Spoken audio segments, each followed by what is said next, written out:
दोस्तों नमस्कार। किताबी दुनिया यूट्यूब चैनल में आपका स्वागत है। किताबी दुनिया की खास श्रृंखला किसान और किसानी में अभी तक इसकी विभिन्न कड़ियों में हम कविता, कहानी और कुछ लेखकों से हम संवाद के माध्यम से किसानों की जो वर्तमान स्थिति है या साहित्य में जो कुछ लिखा गया है उसको हम समझने का प्रयास करते चले आ रहे हैं। आज हमारे साथ एक खास मेहमान हैं और यूँ भी कह सकते हैं कि जो हमारा संबंध है निकट का और ख़ास तौर से किसानों को लेकर के। ये बात अलग है कि उस मुल्क के साथ हमारा जुड़ाव एक ख़ास तरह की विचारधारा के साथ हुआ। मैं बात कर रहा हूँ सोवियत रूस के बारे में। उस रूस के बारे में जिसको लेनिन ने लीड किया था, नेतृत्व दिया था और एक से बढ़कर एक किस्से भी आपने किसी न किसी बहाने से सुने होंगे। गौतम कौशल जी सेंट पीटर्सबर्ग यूनिवर्सिटी से मास्टर्स कर रहे हैं अपना यानी एमए कर रहे हैं। और रूसी साहित्य को लेकर के वो एक स्कॉलरशिप पर वहाँ गए हुए हैं 2019 में। और आज हम समझने का प्रयास करेंगे उनसे कि रूसी साहित्य में वहाँ के जो किसानों की जो स्थिति है कैसी रही है। ये बात अलग है कि वहाँ पर किसान शब्द भले ही ना मिलता हो, लेकिन जो कुछ उसका पर्याय मिलता है, हम उस माध्यम से समझने का प्रयास करें कि वहाँ के समाज में जो किसान है या जो पीज़ेंट है, उसकी क्या स्थिति है? सभी श्रोताओं को मेरा नमस्कार। हम सबसे पहले तो आज के माहौल में चलें। हम पिछले आज से कई सौ साल पहले रूस में क्या स्थिति थी, उस पर भी चर्चा करेंगे। लेकिन वर्तमान में हम देखें तो रूस में अधिकतर जो है जो भी ज़मीनें हैं, खेती खेती के लिए जो भी ज़मीनें हैं, तो उसका लगभग प्राइवेटाइज़ेशन हो चुका है। चूँकि जब यहाँ पे कम्युनिस्ट सरकार थी, तो उस दौरान जो है, जो भी ज़मीनें थी, तो उसको एक तरह से सहकारी समितियाँ उसको चलाती थी। उसके बाद उसका जो आमदनी होता था, वो किसानों में ज़रूरत के हिसाब से बँटता था। तो आज के समय में जब रशिया जो है बहुत तेज़ी से प्राइवेटाइज़ेशन की तरफ बढ़ रहा है, तो इसके साथ कई-कई चुनौतियाँ भी आई हैं। नो डाउट कि इसका अच्छा रिज़ल्ट भी देखने को मिल रहा है और इसके साथ कई तरह की चुनौतियाँ हैं जो कि यहाँ के किसान जो है फेस करते हैं। हालाँकि उनको हम किसान नहीं भारतीय लोगों को समझने में दिक्कत हो इसलिए हम किसान कहेंगे, लेकिन दरअसल वो उनको किसान की तरह से हम नहीं ले सकते क्योंकि किसान का मतलब होता है कि उनका ज़मीन, उनका अपना ज़मीन हो। जैसे कि भारत में है, हम लोग भी किसान परिवार से हैं, तो हमारे पास अपना ज़मीन है। उसके बाद उसपे हम खेती करें या फिर उसको हम बटाई पे किसी को दे दें, तो ये एक अलग चीज़ है। तो यहाँ पे लीगली किसानों के नाम से ज़मीन तो वैसे नहीं है और कुछ है भी तो उनके पास छोटे-छोटे भू-भाग हैं। तो जो सहकारी समितियाँ हुआ करती थी, जो स्टालिन के समय में या जो फिर सोवियत के समय में, उसी को फिर जो है सहकारी समितियों को ही का भी निजीकरण कर दिया गया। लेकिन उससे किसान खुश हैं कि नहीं इस पे देखना होगा क्योंकि मैं गाँव में कुछ समय बिताया हूँ और देखा हूँ कि कैसे वहाँ पे काम होते हैं, क्या-क्या दिक्कतें होती हैं। तो भारत में भी आजकल मुद्दा चल रहा है, वह वहाँ पर भी निजीकरण की कोशिशें हैं सरकार की और कुछ लोग उसको सही फैसला बताते हैं, गलत फैसला बताते हैं। लेकिन जहाँ तक मेरा अनुमान है, हम भारत को भी लेके बात करेंगे क्योंकि ये मुद्दा उसको हम छोड़ नहीं सकते हैं। निजीकरण निजीकरण आने के बाद क्या हो सकता है? ठीक है, हमने किसान का ज़मीन कंपनी ने ले लिया, तो उसके साथ किसानों के पास कई तरह की चुनौतियाँ आ जाएँगी क्योंकि कोई भी व्यापारी जब बिज़नेस करता है, तो वो हर चीज़ का मूल्य लगाता है। मान लीजिए मैं किसान हूँ, मैं चना की खेती कर रहा हूँ, तो चना की खेती करने के बाद मैं उसका पत्ता जब चना खिलता है, तो उसके पत्ते को हम लोग कई बार 3 बार, 4 बार तोड़ के लाते हैं, उसका साग बनाते हैं, खाते हैं, ठीक है? तो किसान इसको अपने इनकम में नहीं जोड़ता है। किसान का इनकम क्या होता है, जब चना तैयार हो जाता है, चना हम बाज़ार में बेचते हैं, तब उस चना पे हम पूरा फ़ायदा लेने की कोशिश करते हैं। लेकिन यहाँ यहाँ पे जो बाय प्रोडक्ट्स हो गया, उसके बाद जब चना हो गया, उसके बाद उसका जो भूसा हुआ, उसको हम जानवर को खिलाएँगे। तो उस जानवर को खिलाएँगे तो उसका भी हम लोग काउंट नहीं करते हैं, ठीक है? प्रॉफ़िट में उसको हम लोग काउंट नहीं करते हैं। लेकिन यहाँ पे निजीकरण के बाद बहुत सारे किसान जिनकी ज़मीन पे निजी कंपनियाँ काम कर रही हैं, तो हर चीज़ का हिसाब कर देती हैं। तो इससे उनको दिक्कतें होती हैं। क्योंकि पहले क्या था, खेत था तो अपना मन हुआ तो चारा काट के ले आए, जानवर को खिला दिए। लेकिन अब वो नहीं कर सकते हैं, अब वो एक बाउंड्री है, बाउंड्री में वहाँ पे खेती हो रहा है, उसका जो भी होगा फसल, हर चीज़ नोट होगा। किसान कुछ ले रहा है तो उसका जो प्राइस है वो डिडक्ट होगा। तो इसके कारण किसान जो है बहुत तनाव महसूस करता है। तो संभवतः भारत में भी ये सब समस्याएँ आ सकती हैं। किसान खेती कर लिया, भूसा हुआ, हो सकता है प्राइवेट कंपनी बोले कि भूसा ले जा रहे हो तो उसका पैसा दो या फिर उसका उसमें प्रॉफ़िट में उसको डिडक्ट करके ले जाओ। तो इस तरह की दिक्कतें आ सकती है।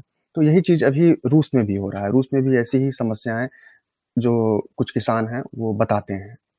गौतम जी, रूसी साहित्य में जब आप इसको देखते हैं तो किसानों की जो स्थिति है हुँ, हुँ। उसको कैसे वहां पर दिखाया गया है, यानी पहले कैसे दिखाया गया और खास तौर से निजीकरण होने के बाद इसमें हुँ, क्या हुँ। अंतर आया है?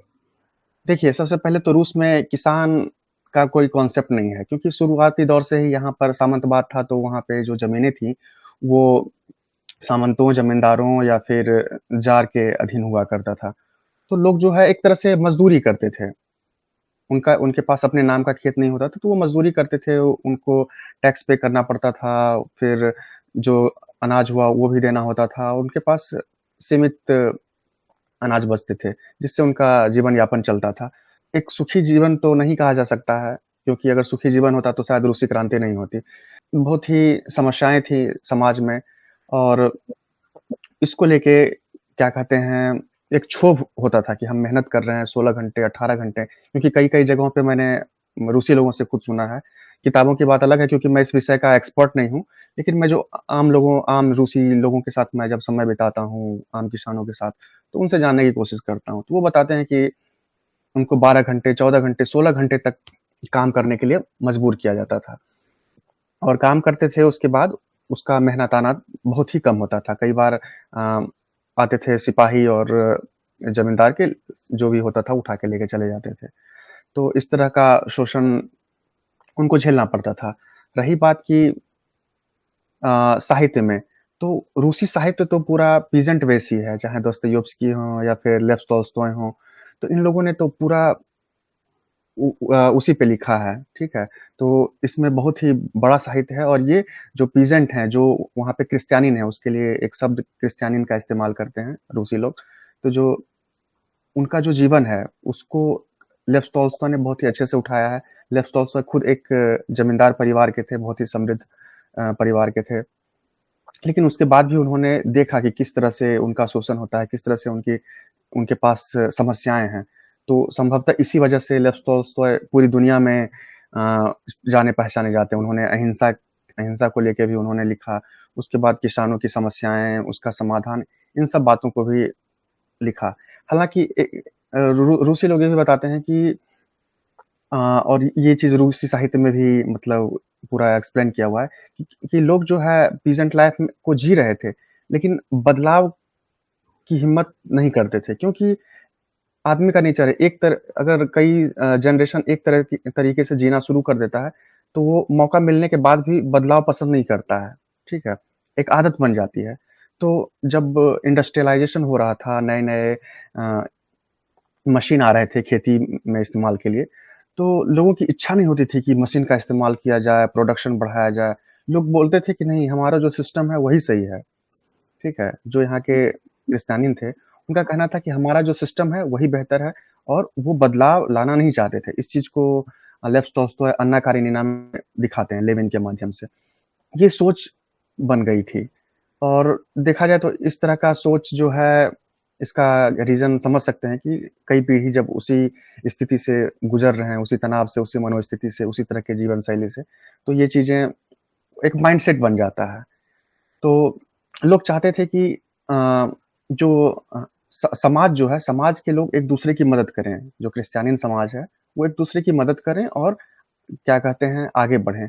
उनका मानना होता था कि सरकार क्यों मदद करे हमारी? उनकी जो अपेक्षा थी सरकार से नहीं थी। वो चाहते थे सरकार सीमित रहे, लेकिन जो भी सामाजिक कार्य हो रहे हों, सामाजिक विकास के कार्य हो रहे हों, वो आम आदमी मिल के करें, आम समाज मिल के करे, आम समाज एक-दूसरे की मदद करके करे।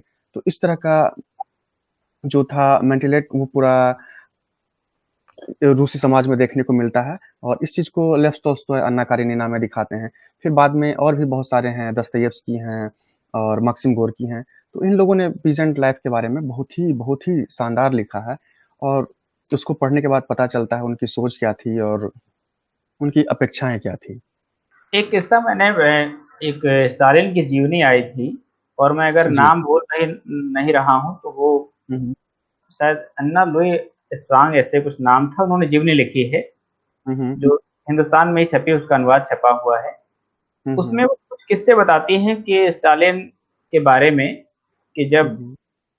वो किसानों से मिलते थे तो उनसे पूछते थे कि आप कितनी देर काम करते हो? हुँ, हुँ। और फिर इसके बाद कहते थे, मान लीजिए किसान ने बताया कि मैं 16 घंटे काम करता हूँ, तो कहते थे कि 2 घंटे काम आपको इस महान रूस को बनाने के लिए करना चाहिए। हुँ, हुँ। बिल्कुल, और बिल्कुल। देखिए, जी, एक चीज़ मैं आपको बता दूँ कि जैसे हम अगर हम तुलना करते हैं, तो रूसी किसान के जीवन को समझने के लिए पहले तो आप साम्यवाद की तरफ चलिए, फिर रूसी जो इम्पेरियलिज़्म जो यहाँ पे हुआ, सत्ता आई ज़ार की, उस दौरान भी अलग बदलाव हुआ। फिर लेनिन के समय में एक अलग तरह का किसान का जीवन था। स्टालिन के समय में मुझे लगता है रूसियों से जब बात करते हैं, तो वो एक तरह से गोल्डन पीरियड, स्वर्णकाल कह सकते हैं। जी, जी। तो समझ लीजिए। फिर आज का समय जो है, जी, निजीकरण है, तो आज के समय में बिल्कुल अलग है। इसलिए तो जी, तो पहले अच्छा होगा कि हम लोग वहीं से चलते हैं कि जो सामंतवाद है रूसी साहित्य समाज का, जी। वो उसका चरित्र क्या रहा है और उसका वहाँ जो काम करने वाले जो जिनको आप मज़दूर हुँ, कह रहे हैं, हुँ, उनके हुँ। साथ क्या संबंध बना उनका?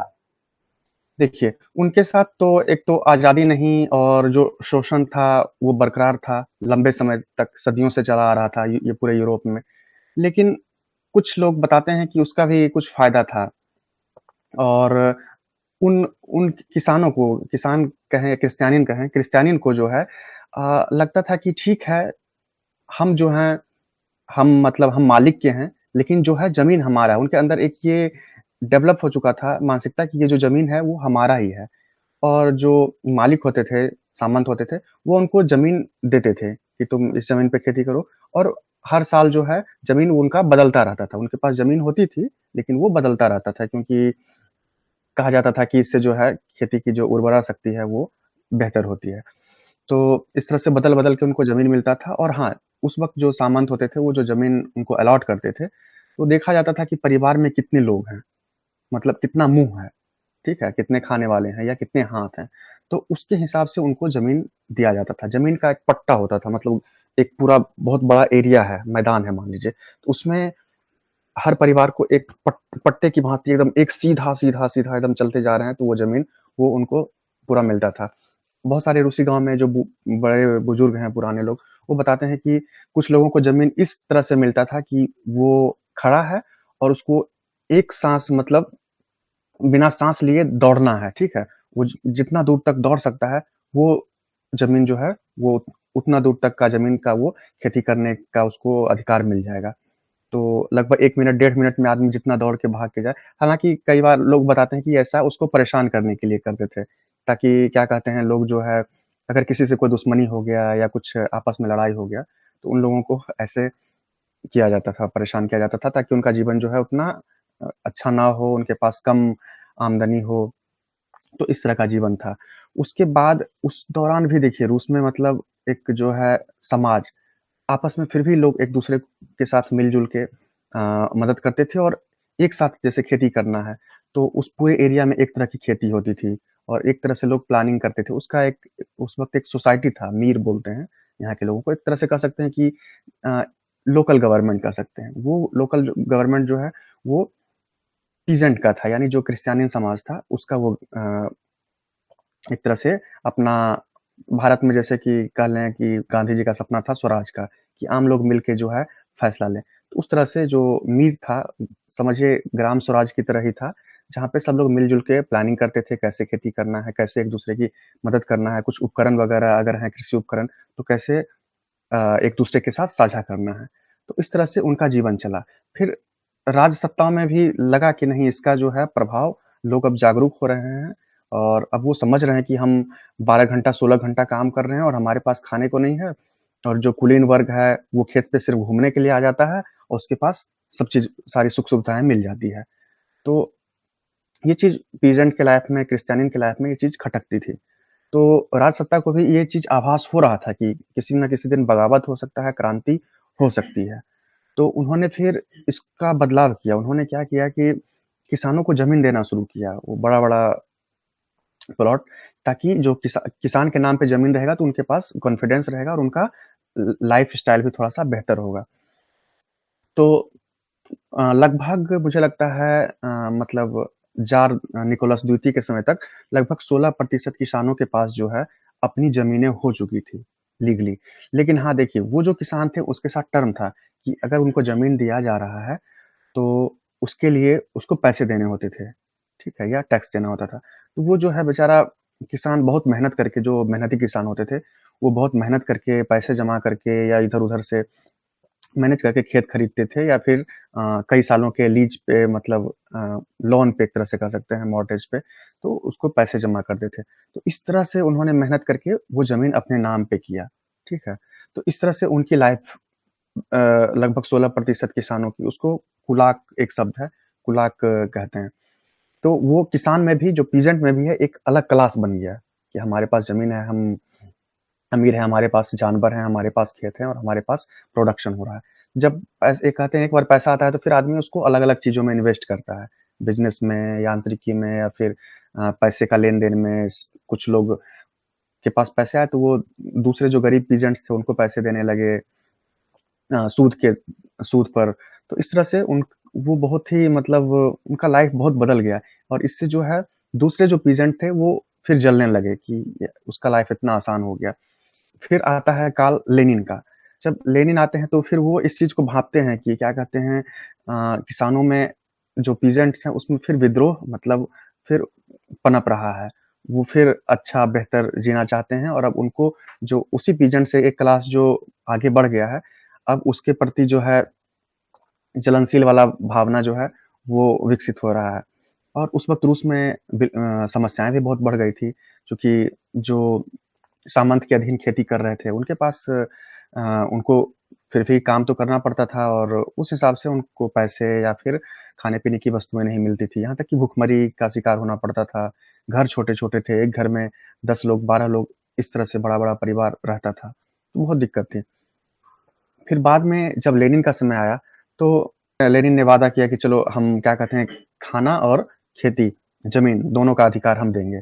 तो किसान संगठित हुए क्योंकि समस्या थी तो बेहतरी के लिए संगठित हुए।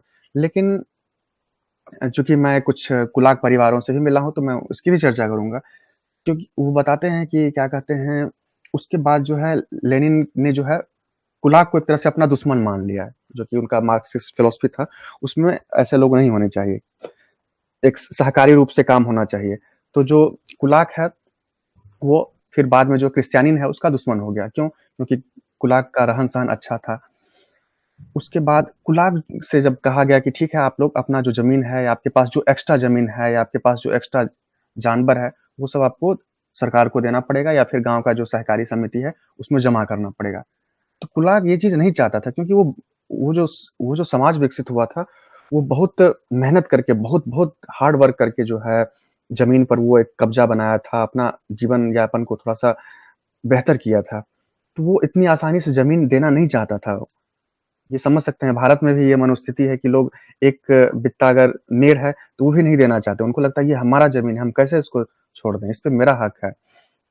तो इस वजह से कुलाक में और फिर आम जो क्रिश्चियनिन थे, उसमें फिर जो संघर्ष हुआ और लेनिन का अंत में एक मैसेज आया कि जो भी कुलाक है सबको एकदम मतलब फांसी पे चढ़ाओ, मारो ताकि लोग जो हैं डर के रहें। उसके बाद बताते हैं कि कई सारे कुलाक को जो है गाँव में मार दिया गया। अब इसमें बहुत सारे जो पीजेंट थे, जो क्रिश्चियनिन थे, वो भी बलि का बकरा बन गए क्योंकि आपस में अगर कुछ लड़ाई होता था, फूट होता था समाज में, तो लोग घोषित कर देते थे कि ये कुलाक है, ठीक है? और इसमें वो भी मारे जाते थे। तो एक बड़ा बहुत ही बुरा मतलब रूस के लिए कहा जाए तो आम लोग बताते हैं, हम लोग भले लेनिन को अलग तरीके से पढ़ते हैं, लेकिन यहाँ पे बहुत असंतोष हो गया था और लोगों का लगता था कि ये हो क्या रहा है? उसके बाद फिर क्या कहते हैं, लेनिन ने जो है एक मतलब एक यहाँ के जो लोग किसान बताते हैं कि एक नियम बनाया कि आखिर वो खुला किसको मानेंगे, ठीक है? तो यहाँ तक कि जो पीजेंट थे, जो कि मतलब खेती कर रहे थे, उनके पास भी अगर थोड़ा-सा अनाज ज़्यादा उपज जाता था, जो एक पैमाना होता था, उस पैमाना से वो ज़्यादा अनाज बेच लेते थे, तो उनको भी कुलाक के श्रेणी में जो कि मज़दूर थे, उसको भी कुलाक के श्रेणी में मान लिया जाता था और फिर उसको एक तरह से समाज का दुश्मन मान लिया जाता था। तो इस तरह से जो है पूरा जो वर्ग संघर्ष हुआ 1918 से 20 के दौरान, उस वक़्त लगभग 15 मिलियन लोग जो है इस तरह के कॉन्फ्लिक्ट में मारे गए। और इसका नतीजा क्या हुआ कि जो जार के समय में भी कुछ कंपनियाँ चल रही थी और जो उस वक़्त इंडस्ट्रियल रिवॉल्यूशन आया था, उसका ही प्रोडक्शन घटते गया। फिर जो स्किल लेबर थे, वो सब जो है देश छोड़-छोड़ के दूसरी तरफ भागने लगे। उसके बाद फिर लेनिन ने जो है लाया गुलाग, मतलब प्रिज़न कैंप, जहाँ पर कि क्या कहते हैं, जो भी राजनीतिक प्रतिद्वंदी या फिर राजनीतिक अपराधी कह लें उस दौरान, तो और अपराधी भी, तो उसको वहाँ पर गुलाग भेजा जाता था, उनको उनसे ज़बरदस्ती काम कराया जाता था और इस तरह से उनका जीवन चलता था। तो उसमें भी अधिकतर लोग जो हैं कुलाग लोग, जो संभ्रांत किसान थे। तो अभी का जो कुलाग, मतलब जो उस वक़्त का जो कुलाग है, उसको हम लोग भारत का किसान से उसकी तुलना हम लोग कर सकते हैं, क्योंकि उनके पास अपनी ज़मीनें थी। तो इस तरह से उनका जीवन जो है बहुत ही निराशा में बीता, क्योंकि बहुत मेहनत से उन्होंने जो भी कुछ अर्जित किया, एक झटके के साथ सारा खत्म हो गया। और इस असंतोष के कारण आज भी, मतलब रूस में देखें तो उस तरह के परिवारों में लेनिन का को, मतलब एक तो लोग बात करना नहीं चाहते, और जहाँ तक कि मेरा मानना है, वो खुल के, मतलब भले ना बोले, लेकिन अंदर से उनको ये चीज़ पसंद नहीं थी। तो इस तरह से चला। फिर बाद में स्टालिन का समय आया, तो स्टालिन ने जो है सहकारी समिति को इतना डेवलप किया कि आज भी लोग बोलते हैं गाँव में भी, नहीं वो एक गोल्डन पीरियड था। और उस वक़्त देखिए तो रूस का जो कृषि का जो प्रोडक्शन था, वो खूब तेज़ी से बढ़ा, और रूस जो है गेहूँ और गेहूँ और फिर बहुत सारे जौ या फिर चुकंदर, इन सब चीज़ों को दुनिया के दूसरे देशों में बेचने लगा, और इससे भी जो है इकोनॉमी सुदृढ़ हुई। फिर इंडस्ट्रियल रिवॉल्यूशन भी एक तरह से देखा जाए तो असली जो है वो स्टालिन के समय में आया। उसके बाद आज का जो स्थिति है वो देख रहे हैं कि आज जो है निजीकरण हो रहा है। तो वही जो स्टालिन ने कंपनी बनाई, कंपनी कह लीजिए या उसको एक तरह से सहकारी समिति कह लीजिए। उसी सहकारी समिति को जो है सरकार जो है उसी का निजीकरण कर दे रही है। अब वो निजी कंपनियों के हाथ में आ जा रहा है। तो निजी कंपनी काम कर रही है। अब मान लीजिए कोई किसान है, उसको कुछ फल लेना है या कुछ मतलब फसल तैयार होने से पहले भी बहुत सारे प्रोडक्ट्स होते हैं जिसका कि हम लोग इस्तेमाल करते हैं। तो उस चीज़ पर उनका एक तरह से किसानों का हक खत्म हो गया, या फिर उनके काम के बदले उसका भी एक कॉस्ट तय किया गया, और वो मिल उन उसके हिसाब से, उस कॉस्ट के हिसाब से उनको दिया जाने लगा। तो इस तरह से जो है एक असंतोष है। हालाँकि यहाँ पे देखा जाए तो रहन-सहन की बात की जाए, तो किसानों का रहन-सहन अच्छा है, और सरकार अभी उनको जो अपना व्यक्तिगत रूप से खेती कर रहे हैं, तो उनको फ़ायदा मिलता है, सब्सिडीज़ वगैरह मिलती है। और रूस में अभी जो ग्लोबल वार्मिंग हो रहा है, इस वजह से खेती की ज़मीनें जो हैं बढ़ रही हैं। पहले 10% थी, अब 13% हो गई हैं। मौसम भी बदल रहा है, गर्मी बढ़ रही है, तो रूस के लिए एक तरह से फ़ायदा है। अब रूस सरकार चाह रही है कि क्या कहते हैं, बाहर के लोग भी, फ़ॉरेनर्स भी लोग आएँ यहाँ पे और ज़मीन खरीदें और खेती करें। मतलब एक जो कॉन्ट्रैक्ट फार्मिंग है, वो एक अलग अ, चीज़ हो गया, लेकिन आम लोग भी जो हैं अब खेती की तरफ बढ़ें और खेती करें, प्रोडक्शन करें। तो अभी यहाँ पे इस तरह का कॉन्सेप्ट चल रहा है। इसी तरह से अगर हम थोड़ा-सा इसको समझना चाहें भारत के संदर्भ में हुँ, आपने जो हुँ। बातें की उसके हवाले से, जी। यहाँ पर भी अगर हम अंग्रेज़ों के समय में देखें या उसके थोड़ा-सा पहले अगर हम जाएँ, हुँ, हुँ। तो अंग्रेज़ों के समय में एक तो महलवारी प्रथा प्रचलित थी, रैयतवाड़ी प्रचलित थी हुँ, हुँ, हुँ। और उसमें भी मतलब जो ज़मींदारी थी वो तो थी ही थी। हुँ, हुँ। किसान जो यहाँ हिंदुस्तान में जिसको माना जा रहा था, जो एक तरीके से ज़मींदार साहब के खेत पर काम करता था। हुँ, हुँ। उसके हुँ, पास हुँ। अधिकार ये था कि अगर वो कुछ समय के लिए उसको पैसे देने पड़ते थे। हुँ, हुँ। हर वर्ष उसको ज़मीन का एक जो एक तरीके से कुछ निश्चित रकम होती थी, वो देनी होती थी और हुँ, जैसे ही ज़मींदार साहब बदलते थे या हुँ।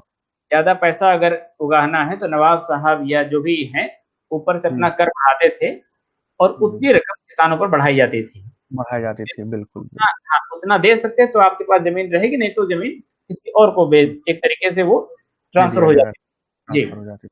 देखिए, ये चीज़ रूस में भी थे, जब भी मतलब ऊपर से अगर टैक्स बढ़ाने की बात होती थी, तो यहाँ पे भी जो है किसानों को, किसान क्या, मतलब क्रिश्चियन कह लीजिए जो सही टर्म है, तो उसको उस पे भी दबाव बनता था। तो अगर सही से मतलब भरपाई नहीं हो रहा है टैक्स का, तो उनकी ज़मीन या उनका जो जोत कह लीजिए उसको छोटा कर दिया जाता था, परेशान किया जाता था। या फिर जो है जो किसान के जो सामंत के जो सैनिक होते थे वो आते थे, वो अपना तहसील के ले जाते थे, या फिर क्या कहते हैं वहीं पे अपना अगर क्या कहते हैं बता दिया कि ठीक है, तुम जो भी सैनिक हो गया, उसका जो बटालियन हो गया वो इस जगह पे रहेगा। अब वहाँ पे रहने के बाद जो है गाँव वाले की ज़िम्मेदारी होती थी कि उसके खाने-पीने, भरण-पोषण की ज़िम्मेदारी उठाए। तो इस तरीके से भी टैक्स मतलब लिया जाता था। जी, जी। हुँ, मैं इस मामले में ये समझना चाहता हूँ, जैसे आप जिसको कुलाह कह रहे हैं, हुँ, हुँ, तो हिंदुस्तान में तो एक तरीके से देखा जाए तो वो ज़मींदार है। हुँ, हुँ, और ज़मींदार से भी हुँ, हुँ, थोड़ा-सा अगर आगे बढ़ें तो उसके बाद जो उनके और वो अपने नियुक्त करते थे कि पता चला कि गाँव स्तर पर उन्होंने एक मोट नियुक्त कर दिया या किसी को कुछ और बना दिया। हुँ, हर हुँ, सिस्टम आया तो उसने अलग-अलग तरीके से लोगों को बनाया है। अलग-अलग हुँ, तरीके से पद भी सृजित किए हैं। जो संघर्ष हिंदुस्तान में है, कि जैसे यहाँ पर ज़मींदार साहब कितना भी शोषण करते थे, हुँ, लेकिन हुँ, एक समय तो देखते हैं कि उनके खिलाफ विद्रोह नहीं हुए हैं। हुँ, विद्रोह हुँ, एक एक लंबे समय के बाद होते हैं। तो हुँ, क्या हुँ। इस तरह की चेतना वहाँ के समाज में देखने को मिलती है? देखिए, रूस में अगर किसानों का सबसे बड़ा आंदोलन अगर देखा जाए, तो वो हमारा जो रूसी क्रांति होता है, रशियन रिवॉल्यूशन, उसी दौर में एक तरह से क्या है, वो एक तरह से पीजेंट रिवॉल्यूशन था। एक तरह से मज़दूरों का और जो क्रिश्चियनी था, उसका रिवॉल्यूशन था वो। उसके बाद फिर बाद में फिर नई सरकार बनती है, तो उसके बाद जो है धीरे-धीरे उनका जीवन स्तर सुधरने लगता है और बड़ी खेती मिलने लगती है, जोत बड़ा होने लगता है। तो लोग जो है फिर रिवॉल्यूशन की ज़रूरत ही नहीं पड़ती, उनको उनका जीवन स्तर बेहतर हो जाता है और कहते हैं ना कि जो गरीब लोग हैं, उनको ज़्यादा कुछ नहीं चाहिए, उनको बस 2 रोटी मिल जाए, वो चैन से खाएँगे, बस उनकी अपेक्षा, अभिलाषा बहुत बड़ी नहीं है। तो उसी में वो खुश हैं और चाहते हैं कि चलो हमारा जीवन वैसा ही रहे। उसके बाद अब जो क्या है कि रूस में अभी के समय में जब निजी कंपनियाँ आ गई या फिर जो सहकारी कंपनियाँ जिसको कि सरकार धीरे-धीरे खत्म कर रही है और खत्म हो जाएगी।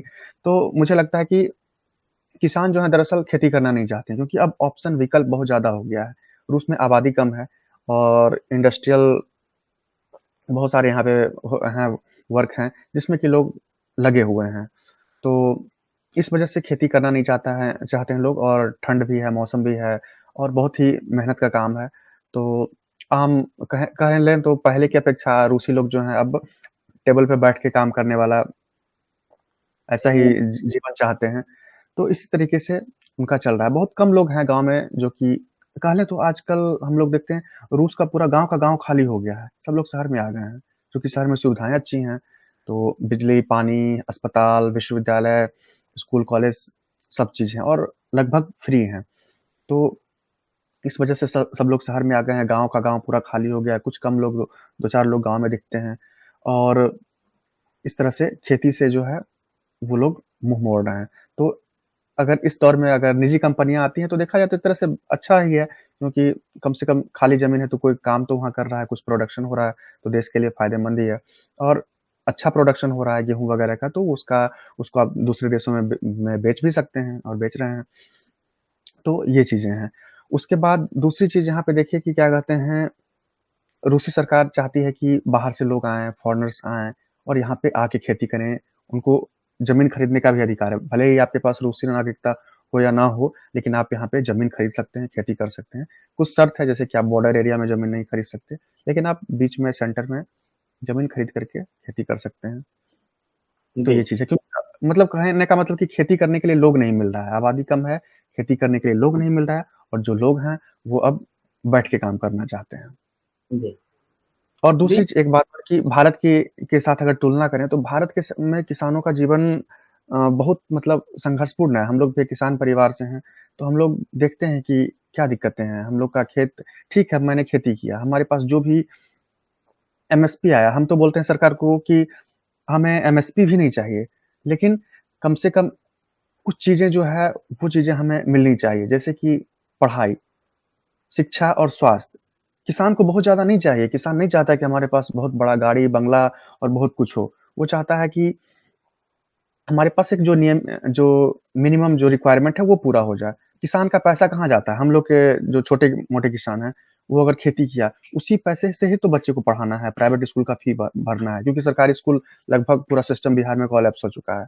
उसी पैसे से ही तो या तो फिर खेत बेच के बच्चे को पढ़ाते हैं, इंजीनियरिंग कराते हैं या मेडिकल अगर करना हो तो खेत बेचना पड़ता है। या फिर एसएससी, यूपीएससी का तैयारी करना है तो लोग खेत बेच के बच्चे को दिल्ली, पटना पढ़ाते हैं। उसके बाद फिर पता चला वैकेंसी आ नहीं रही है, आ रही है तो एग्ज़ाम हो रहा है तो कुछ कोर्ट में चला गया मामला, पता चला 5 साल से रिज़ल्ट नहीं आया। तो इस तरह से एक तनाव है। लेकिन रूस में अगर एमएसपी नहीं भी मिले तो कम से कम यहाँ के बच्चे को फ्री में एजुकेशन तो मिल रहा है, फ्री में हेल्थ तो मिल रहा है। तो इस वजह से लोग एक तरह से जो है चैन से जीवन अपना जी रहे हैं। भले ही फसल का रेट कम हो, तो भी बहुत ज़्यादा उनको ऐसा ज़रूरत नहीं है, वो बस इस चीज़ को लेके खुश हैं कि चलो उनके पास खाने के लिए आ गया। बाद बाकी पढ़ने-लिखने, आगे बढ़ने, हेल्थ ये सब की दिक्कतें उनके पास नहीं है। तो इस तरह जी। से हुँ, जैसे अपने यहाँ अगर हम हिंदुस्तान में देखें तो जो गाँव को लेकर या किसानों को लेकर जो रचनाकार हैं, लेखक हैं, तो हुँ, उसमें हम हुँ, जब बात करते हैं तो हमारे पास हर भाषा में तो आपको ऐसे लोग मिल जाएँगे। हुँ, हिंदी हुँ, में बात करेंगे तो प्रेमचंद मिलेंगे, मलयालम में कोई और मिलेगा, हुँ, ऐसे ही मराठी मिलेंगे, ऐसे ही आपको अवधी में बात करेंगे तो बंशीधर शुक्ल हैं, पढ़ीस जी हैं, हुँ, बलवंत हुँ। प्रसाद दीक्षित पढ़ीस हैं, रमई काका हैं। वहाँ जब हम रूसी साहित्य को पढ़ते हैं तो ऐसे कौन-कौन से लेखक आपके सामने आते हैं? देखिए तो हम रूसी साहित्य में जो पीजेंट है, पीजेंट मतलब जो खेती भी कर रहा है या फिर मज़दूरी भी कर रहा है, वो एक एक क्लास हो गया। तो ये लोग जो हैं, इसको रूसी साहित्य में पूरा रूसी साहित्य ही देखा जाए तो 19th सेंचुरी का, उसमें पूरा बहुत अच्छे से पीजेंट समाज को दिखाया जाता है, खासकर लेव टॉल्स्टॉय। तो वो पूरी दुनिया में जाने जाते हैं क्योंकि एक सामंत परिवार से होते हुए भी जिस मुखरता के साथ वो अहिंसा की बात करते हैं और गरीब लोगों की, पीजेंट लोगों की जो आवाज़ बनते हैं, तो लेव टॉल्स्टॉय हैं, फिर बाद में दस्तयेव्स्की हैं। उन्होंने भी बहुत मजबूती से खासकर उन्होंने तो एक तरह से साइकोलॉजी ही पूरा पीजेंट क्लास का क्या साइकोलॉजी है, उस चीज़ पे उनका बहुत ही शानदार काम है और इसलिए क्या कहते हैं, दस्तयेव्स्की जो हैं, वो पूरी दुनिया में बहुत ही फ़ेमस है। उनका जो उपन्यास है क्राइम एंड पनिशमेंट। अपराध तो और दंड।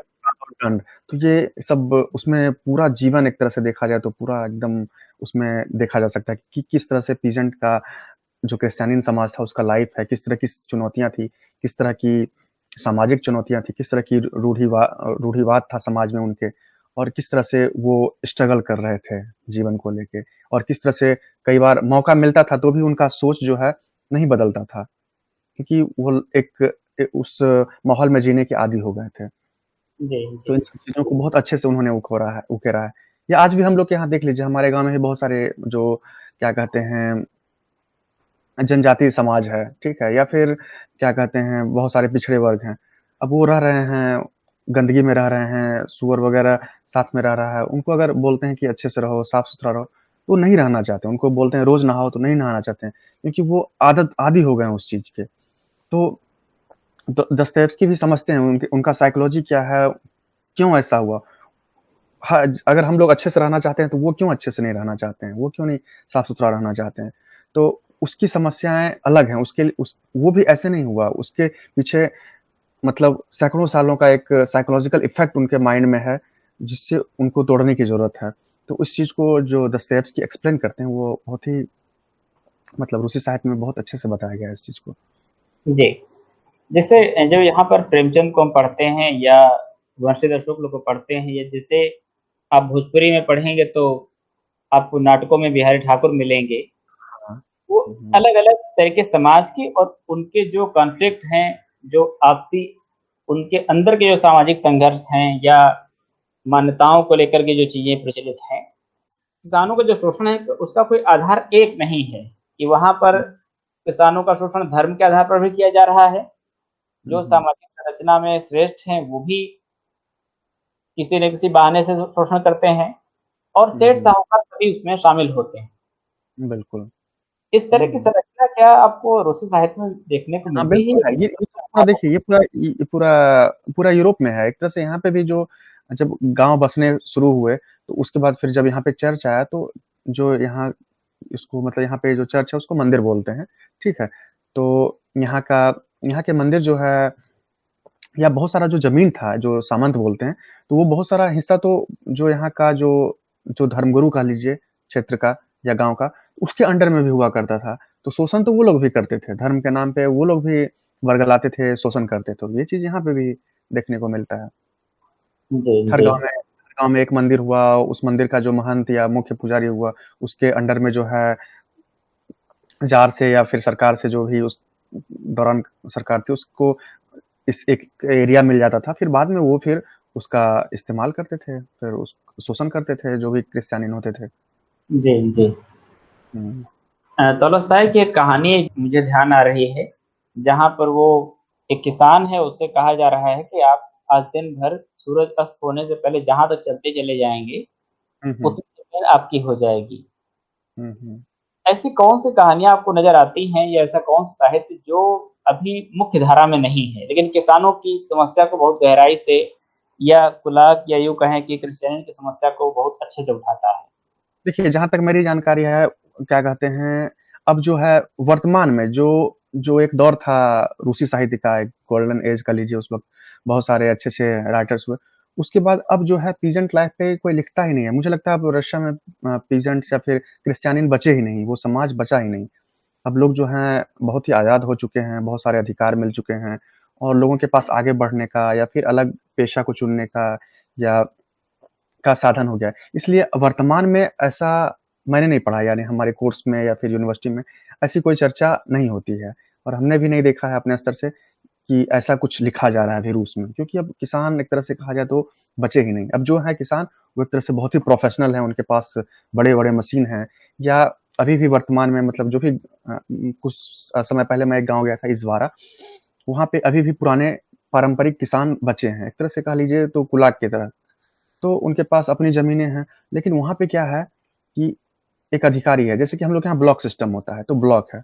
अब वहाँ पे कई सारे ट्रैक्टर्स पड़े हुए हैं, वहाँ पे एक बड़ा-सा देखा मैंने डीज़ल का टंकी है, तो सरकार से सब्सिडी मिला या जो भी मिला, तो उसमें हमेशा डीज़ल भरा हुआ है, ट्रैक्टर 10, 20, 50 ट्रैक्टर वहाँ पे पड़े हुए हैं और उसको उसकी देख-रेख करने के लिए 2-4 लोग वहाँ पे समाज से ही अ, उसका देख-रेख करते हैं।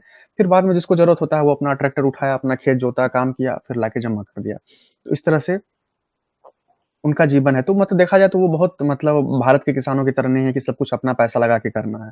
तो इस तरह से उनको इस तरह से सहयोग किया जा रहा है, प्रमोट किया जा रहा है।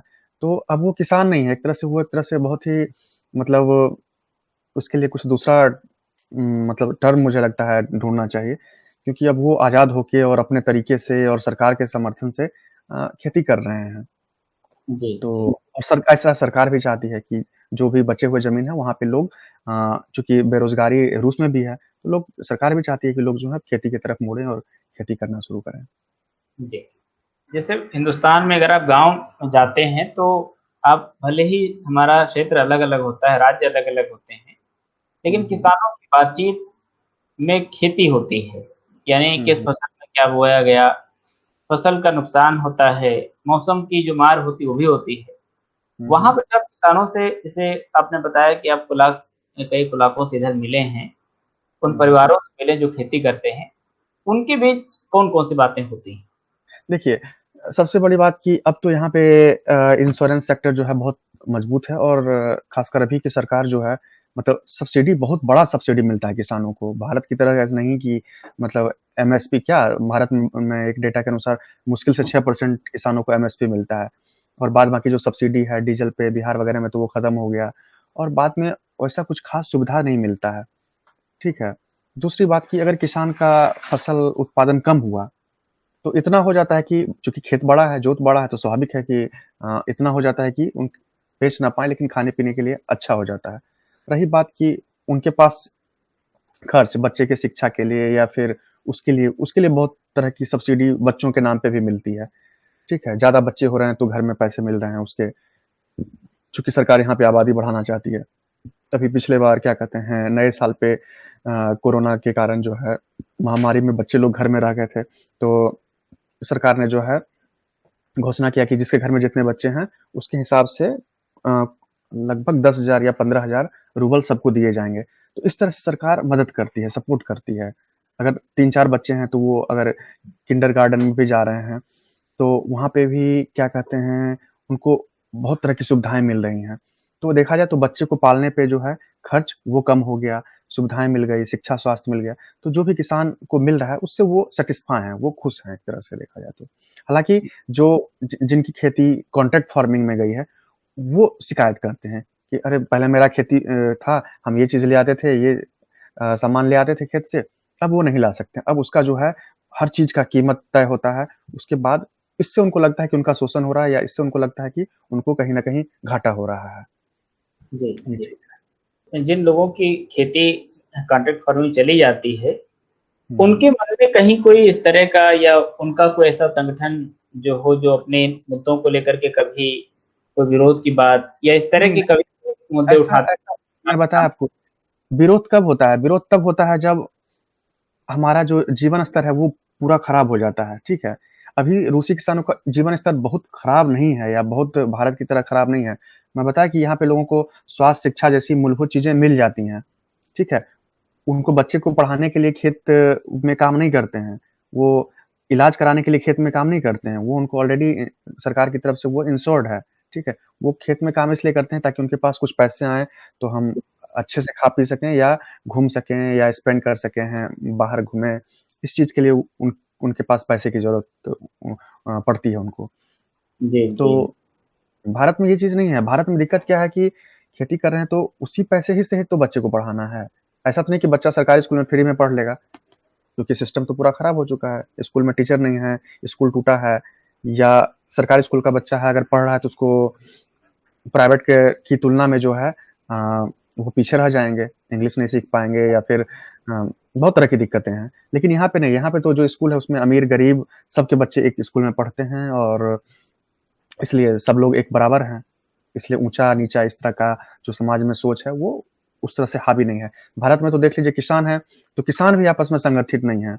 बिहार का किसान का अलग समस्या है, झारखंड का अलग है, पंजाब का अलग है, तो एक-दूसरे से जुड़ नहीं पाते हैं। उसके बाद किसान में भी जातिवाद है, उसमें भी जाति के हिसाब से जो क्या कहते हैं स्वर्ण किसान है, उसकी अलग अपेक्षा माँग है। जो पिछड़ा किसान है, उस जाति का किसान है, उसका एक अलग उसके साथ अलग तरह की समस्याएँ भी हैं, सामाजिक समस्याएँ भी हैं। रूस में कम से कम ये सब चीज़ नहीं है, यहाँ पे है कि सब लोग बराबर हैं, कोई ऊँचा-नीचा इस टाइप का सोच, जाति वाला सोच जो है, अब नहीं है यहाँ के समाज में। जी। आज जब हम किसान आंदोलन की जो स्थिति है हिंदुस्तान में देख रहे हैं, क्या हुँ, इसका हुँ। असर वहाँ के समाज में आपको देखने को मिलता है? ये रूस में यहाँ का जो मीडिया है मतलब अब मैं जहाँ तक देखता हूँ भारत की जो भी नकारात्मक खबरें या कुछ दंगा हो गया, फसाद हो गया, मारपीट हो गया, मर्डर हो गया, इस तरह दुर्घटना हो गया, तो इस तरह की खबरें यहाँ पे रिपोर्ट होती हैं। किसान आंदोलन पे थोड़ी बहुत छिटपुट खबर आई कि दिल्ली में हड़ताल हुआ, ये हुआ, इस टाइप का एक कुछ छोटे लाइन में खबर बनी और एक मतलब इसकी समीक्षा होनी चाहिए थी क्योंकि एक लंबा आंदोलन है। तो इस तरह का कोई बहुत ही गंभीर यहाँ के जो बुद्धिजीवी समाज हैं, ना तो वो उठा रहे हैं। ये भी कारण है कि क्या कहते हैं, पूरा मीडिया तो कंट्रोल में है और उतनी ज़्यादा कह लें तो भारत की तरह आज़ादी नहीं है। तो इस वजह से ये सब चीज़ें यहाँ के समाज में नहीं लाया जाता है। क्योंकि हो सकता है कि बाद में लोग जब इस तरह की चीज़ें बार-बार लगातार पढ़ेंगे, देखेंगे, तो हो सकता है कि वो ही विद्रोह करें। और बाद बाकी दूसरे देशों में तो चल रहा है, फ्रांस में, जर्मनी में, वहाँ भी किसान उग्र हो चुके हैं, वहाँ पे भी लंबा-लंबा दिन तक हड़ताल चला है और वहाँ के लोग भी देख रहे हैं कि जो भी उनका उत्पाद है, उसका कीमत जो है, लगातार कम कर दिया गया है। तो इसलिए वो भी वहाँ के सरकार से या फिर वहाँ के जो निजी कंपनियाँ हैं, उससे वो लोग भी वहाँ के किसान त्रस्त हैं और लड़ रहे हैं। लेकिन रूस में ये चीज़ नहीं है। देखिए, रूस का स्थिति ही दूसरा है, यहाँ पे आबादी कम है, खेती के लिए ज़मीन बहुत ज़्यादा है और सोशल सिक्योरिटीज़ कह लीजिए ज़्यादा है। इसलिए यहाँ के लोग अभी उस मोड में नहीं है कि वो कोई बड़ा आंदोलन करें या फिर विरोध करें। क्योंकि ज़रूरत नहीं है, नीड नहीं है। उनकी जो न्यूनतम अपेक्षाएँ हैं, वो पूरी हो जाती है। आंदोलन तब होता है मुझे लगता है आंदोलन तब होता है जब हम हमारी जो न्यूनतम ज़रूरत है वो भी नहीं उसके लिए भी जीना मुहाल हो जाता है, तब आंदोलन होता है। और यही कारण था कि भारत में भी स्वतंत्रता आंदोलन हुआ, तो बहुत देर से शुरू हुआ। जब तक कि लोग पूरा परेशान नहीं हो गए, तब तक आंदोलन नहीं हुआ था हमारे यहाँ भी। हमको लगता है कि हम लोग 1 घंटे के आसपास हमारी बातचीत होने वाली है। जो आपने हिंदुस्तान की तस्वीर देखी है अलग-अलग मौकों पर, हुँ, जैसे हुँ। आज़ादी के आंदोलन में किसान एकदम केंद्र में रहते हैं। हुँ, हुँ। आपके वहाँ पर भी हम देखते हैं कि रूस की क्रांति में किसान एकदम उनकी जो भूमिका है, वो हुँ। अग्रिम पंक्ति में हमको दिखाई पड़ती है या नेतृत्व तो कम से कम उनको साथ में लेकर चलता है। हाँ, हाँ। क्रांति के बाद जो हुँ, सत्ता में उनकी उपस्थिति होनी चाहिए, क्या हुँ, बन हुँ। पाती है या किसान फिर भी वहाँ पर हाशिए पे चले जाते हैं? देखिए, क्या कहते हैं, किसान जो हैं, जो क्रिश्चियन समाज है, तो जो भी मतलब यहाँ पे ख़ासकर जब लेनिन लेनिन या फिर स्टालिन की सरकार आई, तो इन लोगों ने तो मतलब उनकी शक्ति ही उनका शक्ति कौन था? ये जो पीजेंट क्लास है या फिर जो क्रिश्चियन वर्ग है, वही उनकी शक्ति थी। तो उसी के बल पे ही वो सत्ता में आए और खासकर स्टालिन के समय में उनकी बेहतरी के लिए जो भी प्रयास हुए, उनको उनके हक अधिकार के लिए या फिर उनको बहुत सारे भत्ताएँ, घूमने के लिए, ट्रैवल के लिए भी भत्ताएँ मिलती थी। तो इस तरह का जो सुधार हुआ, तो इसलिए हुआ क्योंकि जो मूल था, आंदोलन का मुख्य जो मुद्दा था, वो था कि जो क्रिश्चियन समाज है या फिर जो लेबर क्लास है, उसको हमको बेहतर करना है। उसके लिए एक बेहतर समाज बनाना है ताकि उनका शोषण ना हो। तो इसलिए सरकार जो है लेके चली और कहते हैं एक बार जब सिस्टम बन जाता है तो जो भी नए-नए लोग भी आए, तो उसको पूरी तरीके से नेग्लेक्ट नहीं कर सके, ठीक है? तो वो आज तक भी चल रहा है, आज भी पुतिन की भी सरकार है, तो मुझे लगता है कि वो किसानों के प्रति जब जो क्रिश्चियन समाज है, उसके प्रति मतलब गंभीरता से यहाँ की सरकार सोचती है और काम काम भी करती है। वो ज़मीन पे दिखता है, चूँकि भारत की तरह करप्शन नहीं है कि सुनते हैं कि किसी को ₹3 ₹4 सब्सिडी मिल रहा है, किसी को फसल अगर खराब हो गया तो ₹10 ₹12 का चेक मिलता है। वो चीज़ यहाँ पे नहीं है। इसलिए जी। सब लोग किसान को लेके चलते हैं और नहीं लेके चलेंगे तो दिक्कत हो जाएगा। क्योंकि रशिया पे बहुत सारा प्रतिबंध भी लगा है, यूरोपियन यूनियन का, अमेरिका का। तो उस प्रतिबंध से बचने के लिए ज़रूरी है कि यहाँ के किसानों पर ध्यान दिया जाए और ताकि वो अच्छा उत्पादन करें, ताकि उनको दूसरे देशों पे उनकी जो निर्भरता है, वो कम हो। जैसे हिंदुस्तान में आपको एक से बढ़कर एक किसान नेता देखने को मिलेंगे।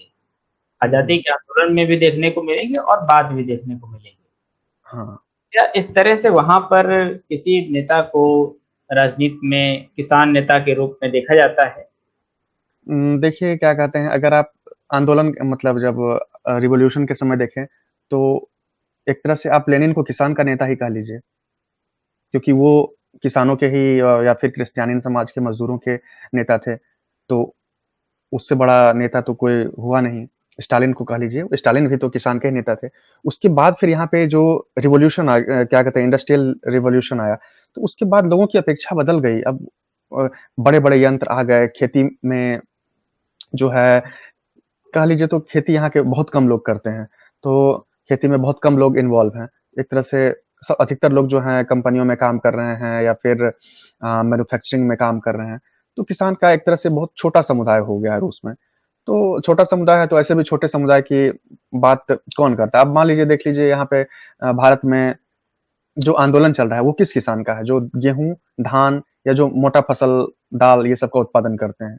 ठीक है? चाय के किसानों का तो आंदोलन नहीं है ये, क्योंकि उनके लिए अलग अलग तरह की संस्कृति विकसित हो चुकी है। मसाले का जो उत्पादन कर रहे हैं किसान, वो तो मैं एमएसपी के लिए नहीं लड़ रहे हैं, तो वो भी इस आंदोलन से बाहर हैं।